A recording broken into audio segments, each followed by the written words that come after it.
Good morning to all the students of B.Ed first year 2019 to 2021.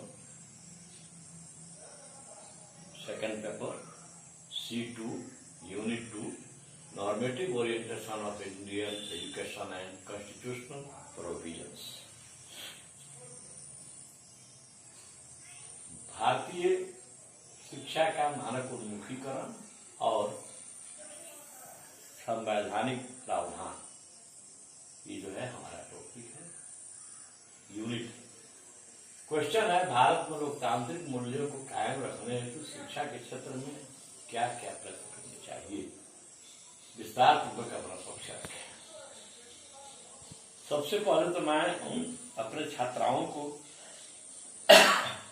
धन्यवाद देना चाहेंगे, हार्दिक धन्यवाद, जिन्होंने हमारा ध्यान इस तरफ आकृष्ट कराया।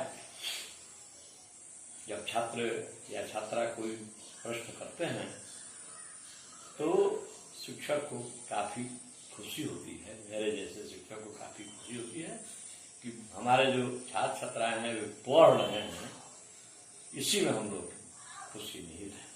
आइए उनको धन्यवाद ज्ञापन के बाद इस प्रश्न के दो पार्ट हैं, लोकतांत्रिक मूल्य और उधर है शिक्षा के क्षेत्र में क्या प्रयत्न करना चाहिए। यह आप लोगों को पढ़ाया जा चुका है, आप लोग अच्छा से पढ़े भी हैं, लेकिन थोड़ा सा विस्मृत हो रहे हैं। आज हम फिर इसको कर देते हैं। यह जो लोकतांत्रिक मूल्य है, लोकतांत्रिक शब्द है, यह लोकतंत्र से बना है। लोकतांत्रिक जानते हैं, लोकतंत्र, जनतंत्र, प्रजातंत्र, ये तीनों पर्यायवाची शब्द हैं और तीनों की अंग्रेजी एक ही होती है, डेमोक्रेसी, जो दो यूनानी शब्दों से बना है, डेमोस जो क्रेशिया। डेमोस का अर्थ होता है जनता, क्रेशिया का अर्थ होता है शासन, अर्थात जनता का शासन।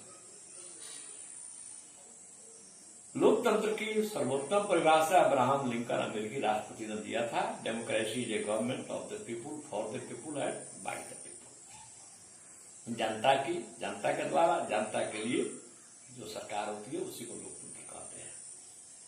आइए, लोकतांत्रिक मूल्यों के बारे में हमारे संविधान की प्रस्तावना में ही कह दिया गया है, हम भारत के लोग भारत को एक संपूर्ण प्रभुत्व संपन्न धर्मनिरपेक्ष लोकतांत्रिक समाजवादी गणराज्य बनाने के लिए उसके समस्त नागरिकों को सामाजिक, आर्थिक, राजनीतिक, न्याय, विचार, अभिव्यक्ति, प्रतिष्ठा और अवसर की क्षमता प्रदान कराने के लिए, पूजा उपासना की स्वतंत्रता दिलाने के लिए, तब उन समूह में व्यक्ति की गरिमा और राष्ट्र सुनिश्चित करने वाली बंधुता बढ़ाने के लिए दृढ़ संकल्प होकर अपनी संविधान सभा में आज दिनांक 26 नवंबर 1949 ईस्वी के संविधान को अमेरिकी अधिनियमित और आत्मार्पित करते हैं।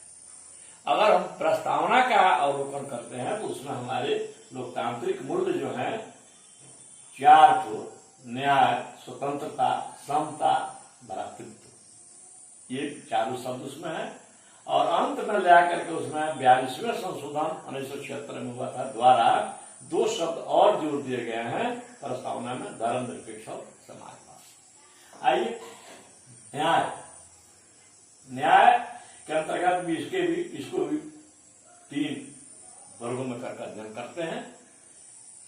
सामाजिक न्याय, समाज में जितने भी लोग रहते हैं, चाहे वे किसी भी जाति, वर्ण, धर्म, संप्रदाय के हैं, उनके साथ एक समान बराबरी का न्याय होना चाहिए, यही है सामाजिक न्याय। आर्थिक न्याय, इसके अंतर्गत समाज के किसी भी जाति, धर्म, वर्ण, संप्रदाय के लोग को अपनी शक्ति और सामर्थ्य के अनुसार रोजगार खोजने, रोजगार प्राप्त करने और अर्थोपार्जन करने का अधिकार होगा। यह हमारे संविधान का उद्देश्य है। तीसरा है राजनीतिक न्याय। राज्य का, भारतीय राज्य कहते हैं तो भारत की बात कर रहे हैं, और बिहार, यूपी जो है ये सूबा है, प्रांत है, दे आर नॉट स्टेट्स। तो राजनीतिक न्याय जो है इसके अंतर्गत भारत का प्रत्येक व्यक्ति जिसकी उम्र 18 18 वर्ष की पूरी जो कर चुका है उसको अपना मत देने का अधिकार है, उसको राजनीतिक रूप से अपने जिस दल को, जिस व्यक्ति के पक्ष में चाहे वह उनका प्रचार कर सकता है उचित माध्यम से। यही राजनीतिक न्याय है। आइए स्वतंत्रता। भारतीय संविधान के 3रे अध्याय में मूल संविधान में 7 प्रकार के मौलिक अधिकार दिए गए थे, जिसमें से एक संपत्ति के अधिकार को हटा दिया गया है और वह मात्र विधिक अधिकार रह गया है। उसी में दूसरे नंबर पर है स्वतंत्रता का अधिकार, जिसमें बहुत सारी स्वतंत्रताएं दी गई हैं भारत के नागरिकों को, जैसे बिना अस्त्र शस्त्र के सम्मेलन करने का अधिकार, विचार भाषण अभिव्यक्ति का अधिकार, भारत के किसी विभाग में कहीं आने जाने का अधिकार इत्यादि। उसी में तो इस स्वतंत्रता के अधिकार का वर्णन किया गया है 19 से 22 अनुच्छेद के अंतर्गत। इसी में एक और आकर जुटा है 21A। 21A जो है शिक्षा का अधिकार, जिसके बारे में आपको बताया गया, उस पर हम अधिक नहीं जाएंगे। इसको जोड़ दिया गया है मूल अधिकार में ही, है ना। यद्यपि इसके बारे में सबको शिक्षा के बारे में राज्य के निर्देशक तत्वों के अध्याय में भी जिक्र किया गया था, फिर भी इसको जाकर मूल अधिकार में 21 जो है वह जीवन जीने का अधिकार है, उसमें 21 से गलत रखा गया है। समता का अधिकार है मूल अधिकारों की सूची में ही प्रथम सीरियल पर आता है। समता का अधिकार या समानता का अधिकार, इसका वर्णन 12 से 18 के बीच में है। इसमें है कानून के समक्ष समता, कानून की नजरों में सभी नागरिक बराबर होंगे। सामाजिक समता, समाज में जितने भी लोग रहते हैं वे किसी जाति धर्म के हो, सबको एक समान अधिकार होगा। किसी भी नागरिक को सार्वजनिक स्थान पर, मंदिर, मस्जिद, गिरजाघर में जाने से रोका नहीं जा सकता है। तीसरा, उसमें है आर्थिक समता।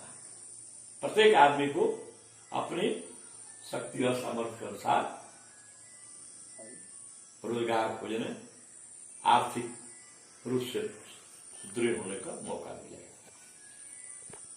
तो यह है समता का अधिकार 12 से 18। उसी में अस्पृश्यता का अंत है, छुआछूत अंत।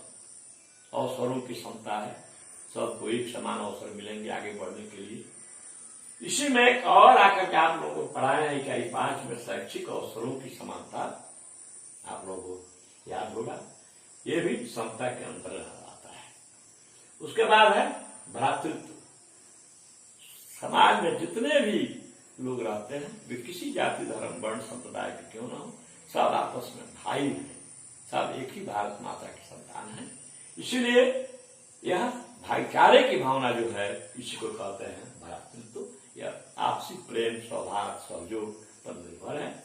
इसका उद्देश्य है भारत को कल्याणकारी राज्य की ओर ले जाना, जिसमें सब लोग रहते हैं। अब है 2 शब्द जुड़े गए हैं, धर्मनिरपेक्ष और समाजवाद। धर्मनिरपेक्ष का अर्थ होता है राज्य का धर्म के मामले में पूर्णतः तटस्थ होना। राज्य की नजरों में कोई भी धर्म विशेष स्थान नहीं रखता, उसकी नजरों में सभी धर्म बराबर है। और राज्य द्वारा संचालित किसी भी शैक्षिक संस्थान में किसी भी धर्म विशेष की शिक्षा नहीं दी है। यही है धर्मनिरपेक्ष। उधर है समाजवाद, यहाँ पर कोई व्यक्तिवाद नहीं होगा, इसका उद्देश्य होगा समाज के सभी लोगों का विकास। जिस प्रकार सूरज की रोशनी, आसमान से होने वाली वर्षा बिना भेदभाव के सबके खेतों में एक समान मिलती है, उसी प्रकार समाज के सब लोगों को राज्य की ओर से विकसित होने का पूर्ण अवसर दिया जाएगा। आइए शिक्षा के क्षेत्र में वांछित एवं प्रभावी प्रयत्न क्या क्या हो सकते हैं। शिक्षा सबके लिए सुलभ हो, जिसके लिए हम देख रहे हैं कि अनिवार्य निःशुल्क प्राथमिक शिक्षा कर दी गई है। सबको अनिवार्य निःशुल्क शिक्षा मिल भी रही है। अभी भी जो विद्यालय में नामांकित नहीं है बच्चे, उनको ले करके विद्यालय में नामांकित कराया जा रहा है, तो उनको ले करके विद्यालय में नामांकित कराना। दूसरा है शिक्षा में किसी प्रकार का कोई भेदभाव नहीं करके सब स्त्री पुरुष बालक बालिका को एक साथ बैठाकर शिक्षा देना और एक समान शिक्षा देना, जो हमारी सरकार कर रही है, और हमें भी इसको आगे लेकर चलना है। सामाजिक स्तर पर भी शिक्षा सबके लिए हो, या किसी धर्म वर्ण के लिए नहीं होगा। अल्पसंख्यकों की शिक्षा पर विशेष बल दिया जाएगा, उन्हें छात्रवृत्ति दी जाएगी, उन्हें जो है और सब जो राशि है, पोशाक है, नैपकिन है, लड़कियों को सब मिलेगा। उसके बाद उनकी संस्कृति और शिक्षा के लिए जो है सरकार विशेष रूप से सक्रिय है, और हम शिक्षकों को भी सक्रिय रहना है। अनुसूचित जाति जनजाति की शिक्षा हेतु विशेष प्रयास, ये जो है ये समाज के पिछड़े हुए वर्ग हैं, कमजोर वर्ग हैं, इनको भी जो है इनकी जहां जहां बहुलता है वहां पर हरिजन छात्रावास खोला जाए, आदिवासी छात्रावास खोला जाएगा, है ना। उसमें जो है सभी छात्र छात्राओं को जो उसमें रहेंगे उनके लिए निःशुल्क बोर्डिंग की व्यवस्था होगी, निःशुल्क शिक्षा होगा। उसमें जो शिक्षक पढ़ाएंगे उनके लिए विशेष बोनस दिया जाएगा। समाज के पिछड़े हुए जो लोग हैं, अभी भी जो एक धरातल पर नहीं आ सके हैं, उनके लिए भी स्कॉलरशिप इत्यादि की व्यवस्था करके आगे लाएंगे। समान जाति में भी कुछ लोग हैं जो आर्थिक रूप से पिछड़े हैं, उनके लिए भी हम अधिक से अधिक प्रयास करके उनको शिक्षा से जोड़ेंगे। बिहार सरकार द्वारा किए जा रहे प्रयास एवं एक शिक्षक के रूप में जो हमारे सुझाव हैं, अगर इन सारी बातों का अमल हम लोग करते हैं, ईमानदारी पूर्वक धरातल पर उतारते हैं, तो भारत में लोकतांत्रिक मूल्य और मजबूत होंगे।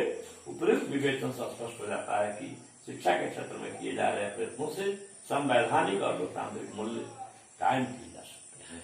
धन्यवाद।